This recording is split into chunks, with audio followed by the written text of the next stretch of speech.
Hi, Toby. Hey Claire, how are you?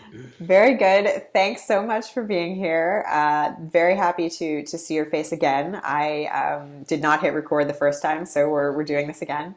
Look, thanks for having me. Let It's me really great just to read hear your from you. bio at the top of the hour so that folks have a sense of some of the work you do. So, Toby Jenkins is co author of Web Marketing That Works. He is CEO of Blue Wire Media, a keynote speaker, and an Olympic water polo player. With his business partner Adam Franklin, Toby has co created 37 free web marketing templates, which have been seen by hundreds of thousands of people worldwide. Blue Wire Media's blog has been named in Australia's top 20 business blogs and was a finalist in the Best Australian Blog Awards competition. He was also featured in Smart Company's Hot 30 Under 30 and the Dynamic Business 2010 Young Guns. So Toby, kind of walk me back and tell me the story of becoming an entrepreneur and of starting Blue Wire Media and getting into this whole online marketing and web design space.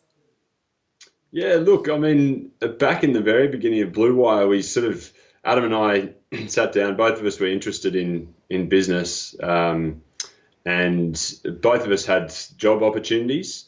We'd finished our tertiary study. We were fortunate enough to go through university, but we also figured that business was a skill that could be learned like any other, and the best way of doing that, as opposed to more study, was to jump in and get cracking. And so we sat down round table with a few mates at the time, and we brainstormed a few ideas. One of which was a bungee trampoline to set up in the one of the local precincts in Brisbane where we grew up. And but basically, the reason we ended up in the internet marketing or the web marketing game, or marketing more broadly as well, was just we figured if business, we just didn't need to, I guess, throw in a whole bunch of capital. We figured this old internet thing probably wasn't going away, which turned out to be probably the understatement of the decade, or the last couple of decades. And then then we realised that we could get started without having to outlay any capital, and so we bootstrapped ourselves. So we went out, made the first sale, then figured out how we would build our first website. So we were selling websites at the time, and then gradually, we realised a website doesn't do everything. A website on its own doesn't do an enormous amount, and how do you market that website? And then basically what we were doing was we were just trying to learn as much as we could and then pass that on to our clients at the time. And so much so that became the piece that was most interesting to us. It gave us the most leverage. It could potentially scale.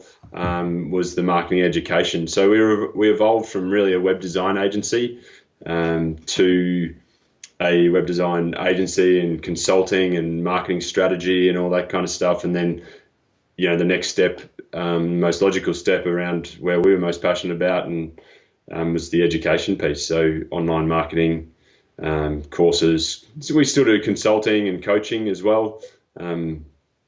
But yeah, it was really this transition from the IP that we built up to service our clients, we realized could be scaled and shared with a whole lot more people through tools, templates, books, through speaking and online courses as well. So yeah, it's been a really interesting journey, Claire. So, you talk about this transition, right, from web design to basically online marketing. And in Mm. terms of making that transition, I'm sure a lot of learning had to take place. Can you talk a little bit about sort of how you have thought about learning over the years, and where some of your best sort of teachings have come from? Where do you get the knowledge to make these kind of shifts in your business? Yeah, look, I mean, one of my core values is curiosity. So I am a huge believer in learning. I love it just for the sake of it.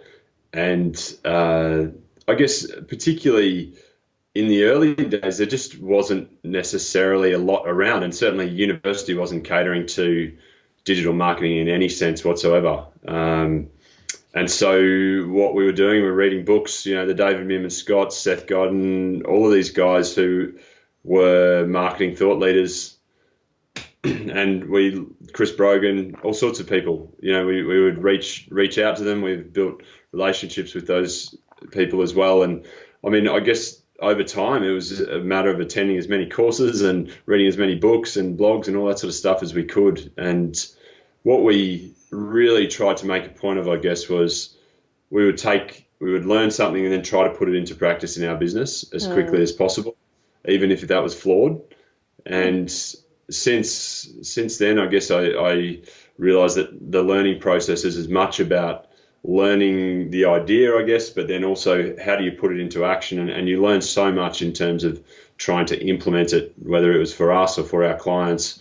There was so much to learn in the implementation process and taking that action, as opposed to always trying to learn something new. It's only learned if you've done it, I feel. So, and then I guess to be able to teach it as well is another way of condensing those lessons to try to help others take that same action and create the same change.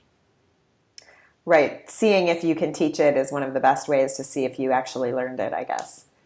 Yeah, that's right. Exactly. Particularly if you can teach it and have them get the same results or similar results, that's where, that results piece is so important and the impact that you can have. So it's a real test. It's a real test of how deeply you understand a topic, I think, is your ability to teach it and teach it well.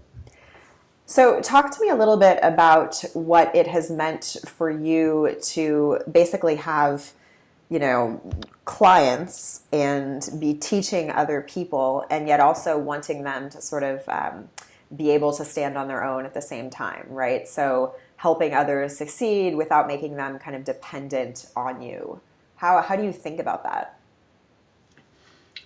It's a super interesting question, because it's particularly one, I think, where the business model of an agency is almost in conflict. So if you are running an agency, you're actually looking to create dependence in terms of, what you want is for them to keep coming back and keep coming back for more, really. And so what we realized with the education piece, and something that certainly aligns better with my belief, is this concept of a student learning and graduating.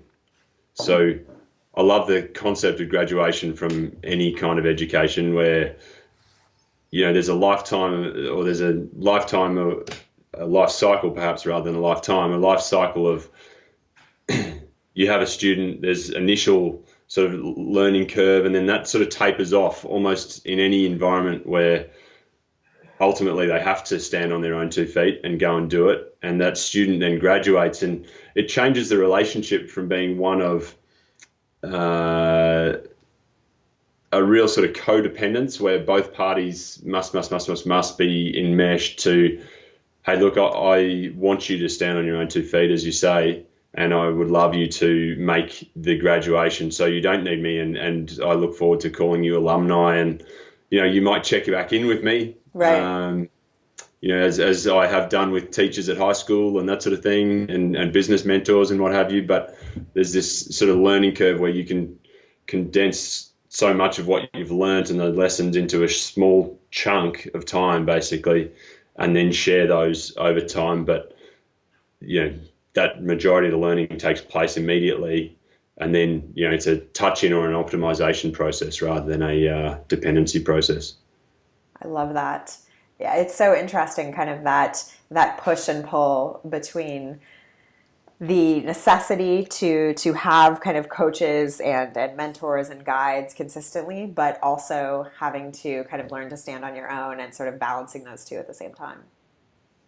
Yeah, it's a really interesting tension, I think. And actually, it was something that I found, reflecting back on my experiences in sport as well, was this constant seeking on my behalf, and it wasn't actually it was certainly intentional, but it wasn't necessarily strategic in that I saw it as a strategy. But I kept looking for these people who had done what I wanted to accomplish, and now I realize that in plenty of different forums they call it modeling, but finding people whose work you respect and admire, and then seeing how what you can learn from them, or how they can accelerate your learning process. And there were so many areas in sport that applied to. And one of the first things we did in business was I found the three most successful business people that I knew and said, can you please help us? Would you be prepared to? And you know what?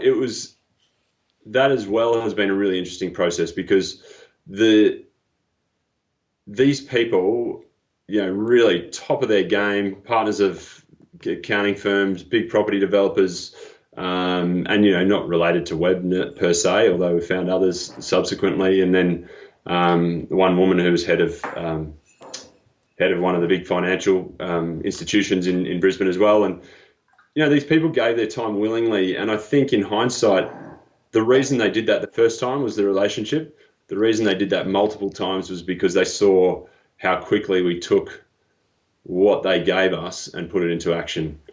And it, to me, I guess, now sitting on the other side of the fence too, I'm prepared to help someone once. I will continue to help someone if you watch them learn and execute and fail and succeed all at the same time. But I think that is the speed at which someone is prepared to put it into action is the defining characteristic between those who you continue to mentor or you might be interested in the first place, and ultimately those who succeed at whatever success looks like for them too. That's so interesting, right? The speed of which you can put it into action is a big determinant in terms of success. Huh. Mm. Wow. Tell me more about the athletic journey and what that has taught you. Being an Olympian, what did that mean? You're reaching different angles to this, I guess, but one of them certainly is what it means to sort of see success in one area and then try to think about translating it into something else, because water polo and an entrepreneurial career are from the outset two very different things. Yeah, and on the inside too sometimes. Okay. But yeah, look, I think the reality is that there are tons of lessons in from my water polo days that I have applied in business, whether consciously or unconsciously. And even now, I've been going through quite a sort of deep reflection process on what are the lessons across those two and what are the themes that have tied those two together. And for instance, that modeling piece is something that I've come to realize over time is something that I've instinctively done, and that Adam and I absolutely applied in our business too. So that has been a really interesting lesson from it. And it was something that I did in water polo. In my strength training, for instance, I went and found I needed to put on some weight to play the position I was playing in, and I wanted to get stronger. So rather than talking to my coach, I had a strength and conditioning coach who was the guy that I knew had put on the most weight in the least amount of time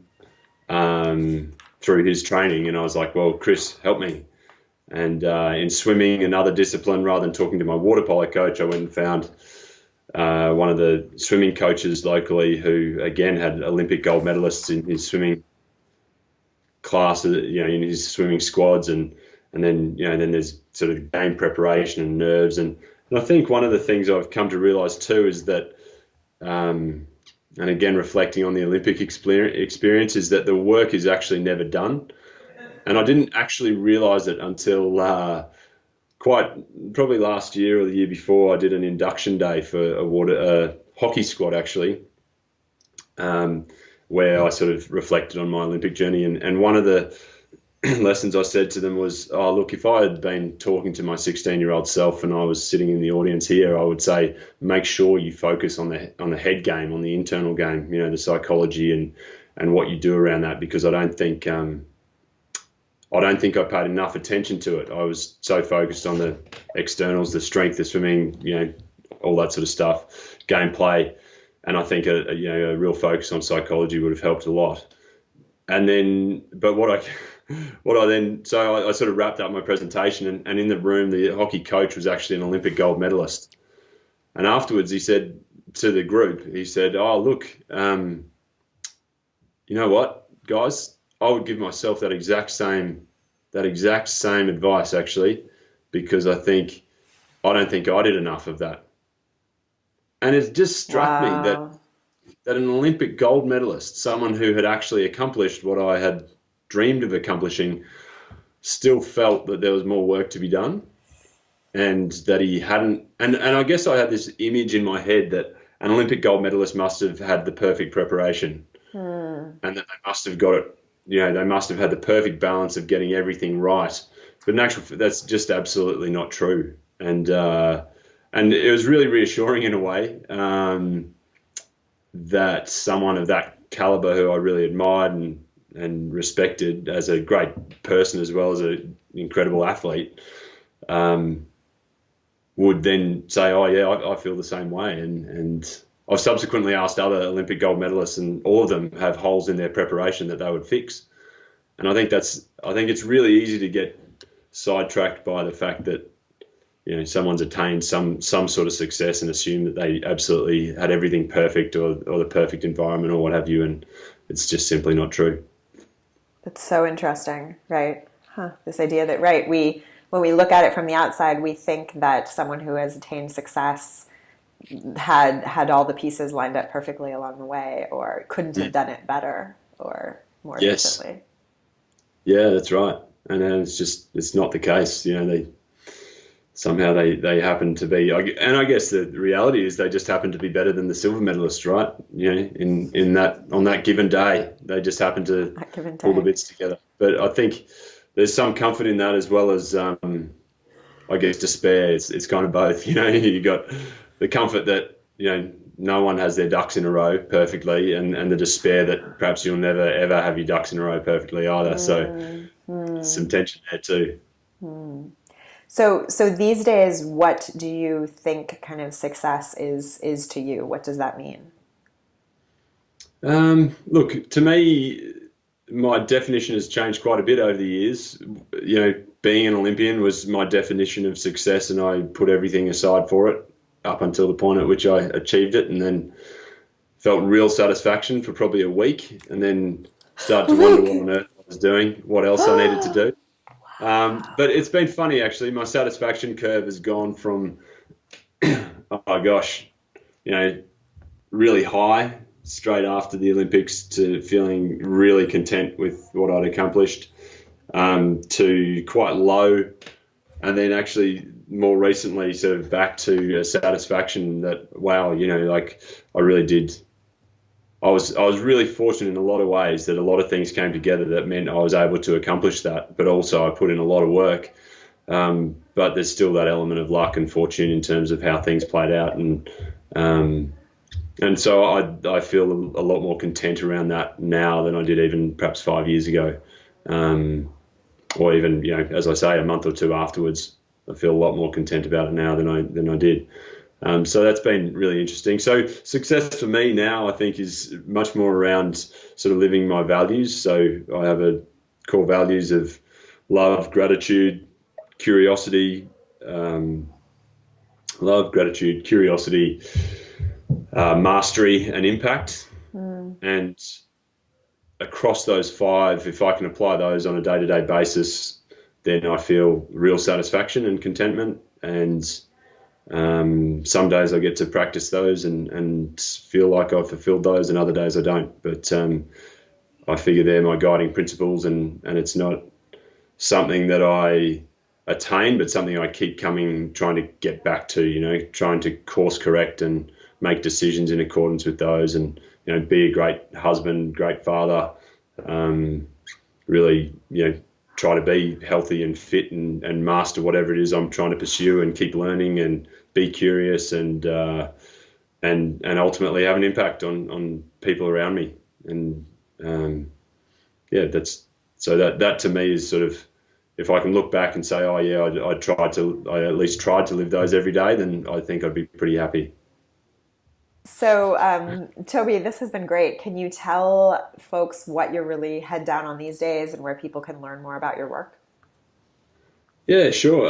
So, you can certainly find my work at bluewiremedia.com.au. I'm on Twitter, Toby_Jenkins, or LinkedIn and that sort of stuff too. You can find me. But look, I mean, in terms of the focus at the moment, really the focus is around prioritizing, part of it is, I think I'm really fascinated by this idea of how do we get our most important work done, and a piece of that is what is our most important work,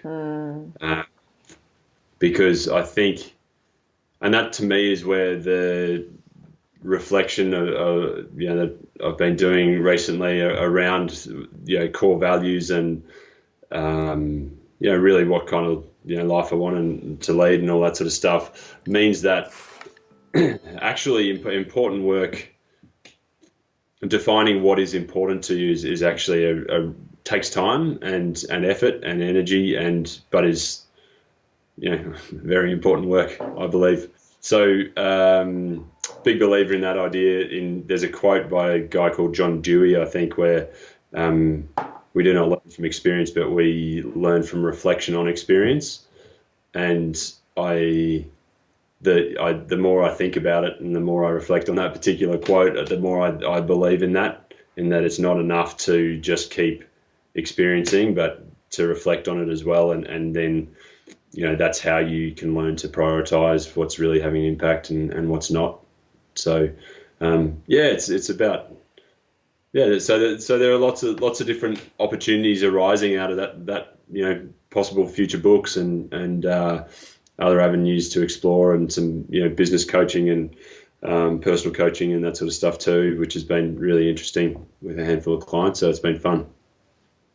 I love it. Well, thank you so much again, Toby. Really appreciate your time.